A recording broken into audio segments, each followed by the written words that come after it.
Assalamualaikum warahmatullahi wabarakatuh. Perkenalkan, nama saya Arif Hidayat dengan NIM F221234046.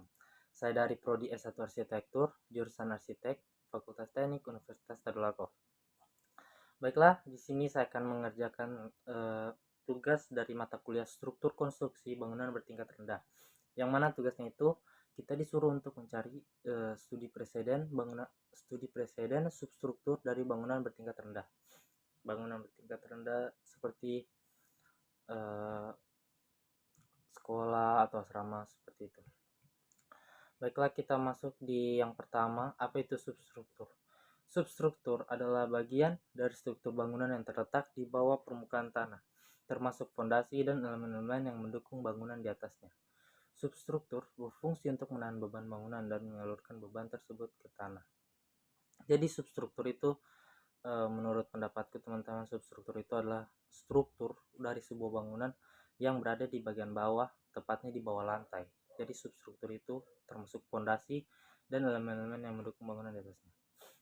Baik, yang kedua itu adalah fondasi. Fondasi adalah bagian dari substruktur yang berfungsi untuk menyalurkan beban bangunan ke lapisan tanah yang cukup kuat untuk menahannya. Fondasi bertanggung jawab untuk menjaga stabilitas bangunan dan mencegah penurunan atau pergeseran yang dapat menyebabkan kerusakan. Fungsi fondasi. Fungsi fondasi adalah untuk menyalurkan beban bangunan ke tanah secara merata, menjaga stabilitas bangunan, mencegah penurunan berlebih, dan memastikan bangunan tetap tegak serta tidak bergeser akibat faktor eksternal seperti gempa atau angin. Kita langsung masuk ke contoh yang pertama. Contoh substruktur bangunan yang pertama. Baik, di sini kita ada bangunan rumah susun sederhana, rusun. Di sini dia menggunakan teknologi fondasi tiang pancang. Oke, di bagian deskripsi, rumah susun sederhana di Indonesia sering menggunakan fondasi tiang pancang untuk mendukung beban bangunan pada tanah yang kurang stabil. Tiang pancang membantu mentransfer beban dari bangunan ke lapisan tanah yang lebih dalam dan lebih kuat.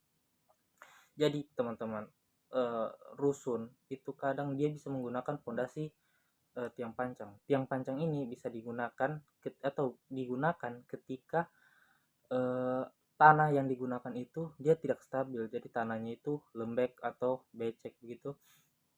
Dia harus menggunakan tiang pancang untuk mencari ke tanah yang lebih keras di bawahnya. Keuntungan fondasi.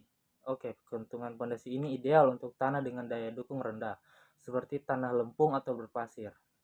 Fondasi dangkal tidak cukup kuat. Nah, seperti yang saya bilang tadi, fondasi dangkal tidak cukup kuat atau tidak kuat untuk bisa menahan bangunan yang di atasnya apabila tanahnya itu tidak kuat atau berpasir.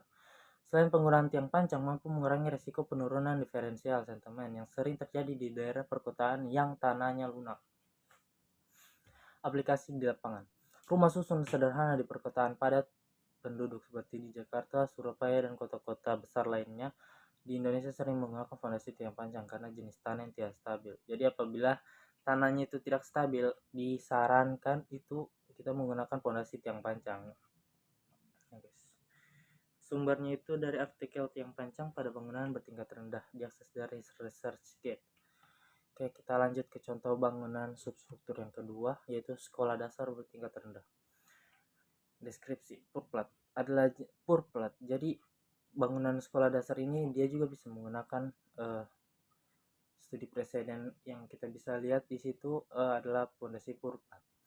Fondasi purplat adalah jenis fondasi yang dangkal yang ditempatkan langsung di bawah kolom-kolom bangunan yang mendukung beban vertikal. Fondasi ini berbentuk persegi atau persegi panjang pada umumnya digunakan pada tanah yang stabil dan memiliki daya dukung yang baik. Jadi tiang pancang purplat ini dia bisa digunakan ketika tanahnya itu stabil dan memiliki daya dukung yang baik. Kecuali seperti yang kayak tadi tuh berpasir dan lembek tanahnya, itu kita harus menggunakan tiang pancang, guys. Tapi kalau tanahnya itu bagus, kita bisa menggunakan purplat. Keuntungan fondasi ini sangat efisien dari segi biaya karena bahan yang dibutuhkan lebih sedikit dibanding dengan sistem fondasi dalam seperti tiang pancang. Nah, seperti yang tadi, keuntungannya fondasi purplat ini dia lebih murah, lebih efisien dari biayanya. Fondasi tumpuan cocok untuk bangunan dengan struktur kolom yang teratur dan tidak memerlukan distribusi beban yang sangat besar. Aplikasi di lapangan. Banyak sekolah dasar di pedesaan dan pinggiran kota yang menggunakan fondasi dangkal karena tanah di daerah tersebut biasanya memiliki daya dukung yang cukup baik.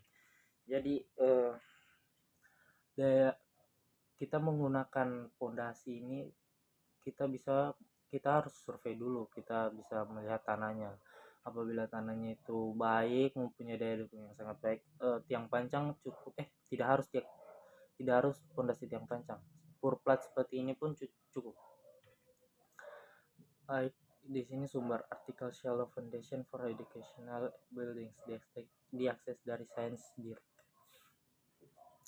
Baik, lanjut ke substruktur yang kedua, studi presiden contoh bangunan yang ketiga yaitu ruko,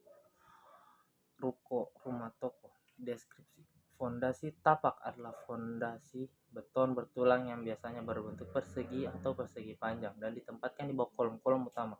Jadi fondasi tapak ini sama seperti purplat yang tadi guys, sama proses konstruksi dan kemampuan mendukung beban ringan hingga sedang pada tanah yang stabil. Jadi apabila tanahnya stabil, kita masih bisa menggunakan fondasi tapak untuk ruko. Keuntungannya sama seperti yang tadi, fondasi tapak sangat ekonomis dan mudah dipasang, menjadikan pilihan populer untuk bangunan modular karena bangunan ini sering didirikan di lahan yang relatif kecil dan dengan waktu konstruksi yang singkat.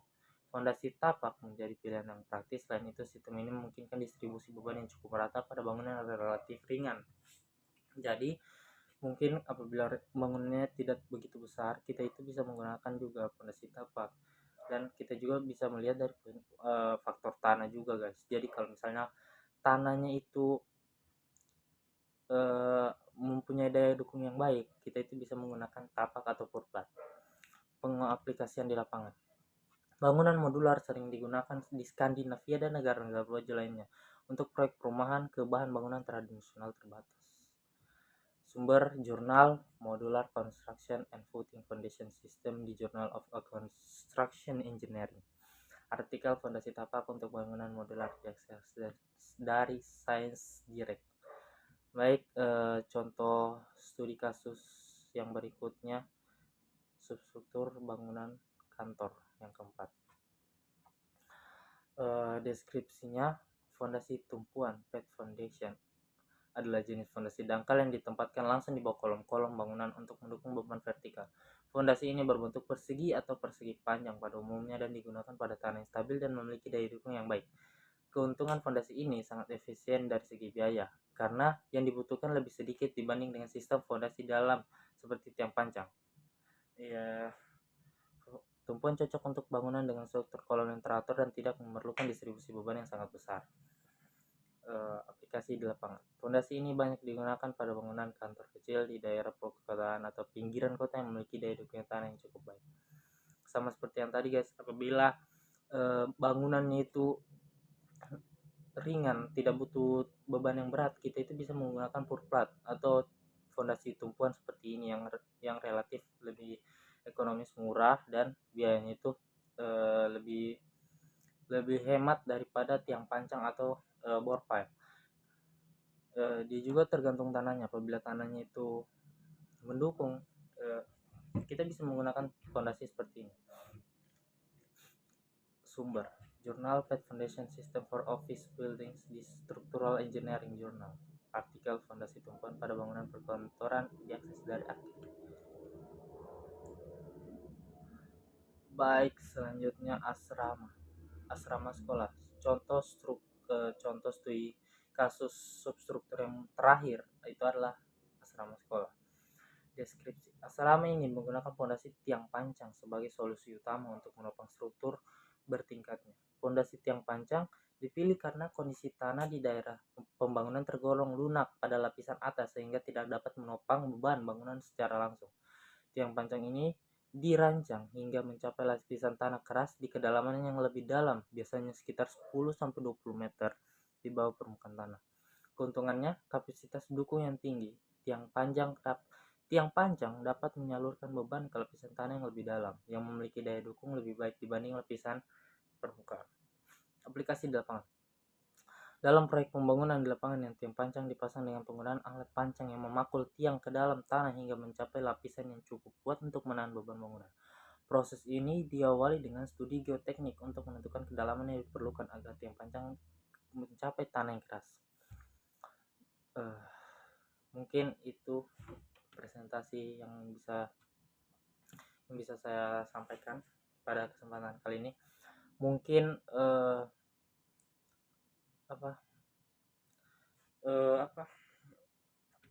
kesimpulan dari yang saya dapatkan dari beberapa contoh studi kasus ini, apabila kita ingin membangun sebuah bangunan bertingkat rendah 3-4 lantai, kita itu harus survei terlebih dahulu untuk melihat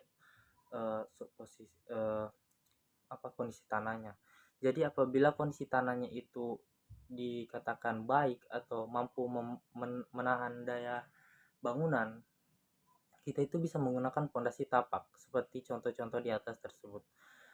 Tetapi apabila kita membangun di tanah atau di lahan yang tanahnya itu bisa dibilang lunak atau berpasir atau lembek, berair begitu, seperti itu tanahnya, kita disarankan untuk menggunakan pondasi tiang pancang atau berpile, karena pondasi tersebut bisa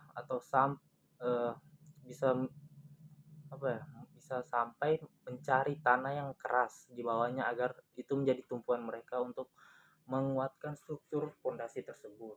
Karena apabila dipaksakan pondasi purplat dipaksakan di tanah yang berair atau berpasir, itu membuat bangunan itu tidak layak untuk dihuni karena terlalu berbahaya dan bisa mengancam keselamatan orang di dalamnya.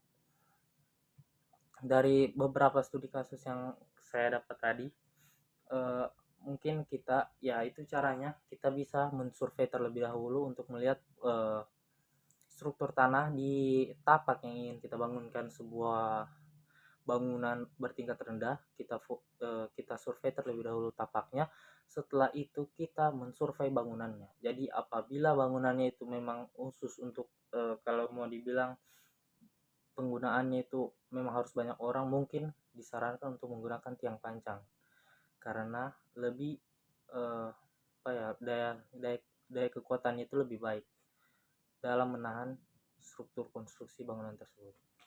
Mungkin demikian dari saya. Wabillahi taufiq wal hidayah. Wassalamualaikum warahmatullahi wabarakatuh.